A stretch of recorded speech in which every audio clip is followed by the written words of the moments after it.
dis max. Est-ce que c'est ça la zone 2?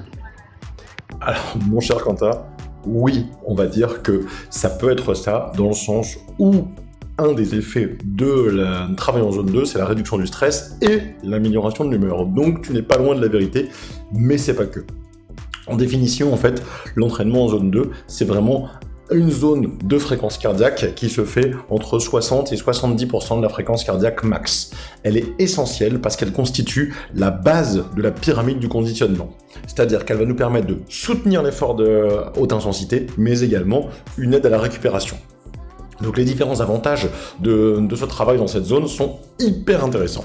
Il peut entraîner aussi bien des adaptations physiologiques positives comme l'amélioration de la circulation sanguine et du transport de l'oxygène, mais également une augmentation de la densité des capillaires et de la densité des mitochondries dans les fibres musculaires, ce qui me permet donc d'aller augmenter en fait l'oxygénation à l'intérieur de ma fibre. Tu vas me dire à quoi ça sert? Ça me permet à deux choses. D'une, d'éliminer davantage de déchets, donc une capacité accrue à recycler le lactate. Exemple, quand je travaille en zone 4 cette fois-ci, plutôt en anaérobie lactique, ou avec une efficacité cette fois-ci plutôt en zone 3 pour faire de l'oxydation des graisses. Typiquement, on veut perdre un petit peu, on veut perdre du poids, on veut justement retravailler sur ces zones-là. On est parfaitement dans la zone 2. Donc ce sera extrêmement intéressant. En plus, les effets de cette zone ont des effets vraiment globaux sur l'endurance, mais qui permet également d'avoir une meilleure santé. Pour mesurer en fait cette partie-là, il y a plusieurs aspects.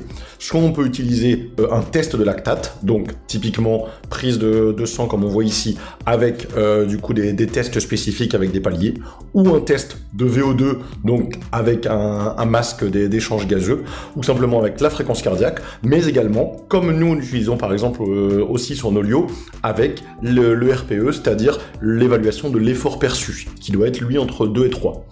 Ou classiquement, si on n'a pas tous ces outils, de pouvoir retravailler par exemple sur le test de la parole, c'est-à-dire une capacité à maintenir une conversation pendant l'entraînement. L'intégration maintenant de la zone 2 sur un programme hebdomadaire est extrêmement important parce que on peut l'intégrer aussi bien sur de la musculation mais également dans des échauffements ou simplement sur des efforts par exemple de récupération. Et tout ça afin de maintenir en fait un meilleur flux vasculaire et d'avoir quelque chose qui sera très bon pour la santé et surtout avoir une bonne base de construction pour la suite de nos événements et surtout la suite de notre préparation.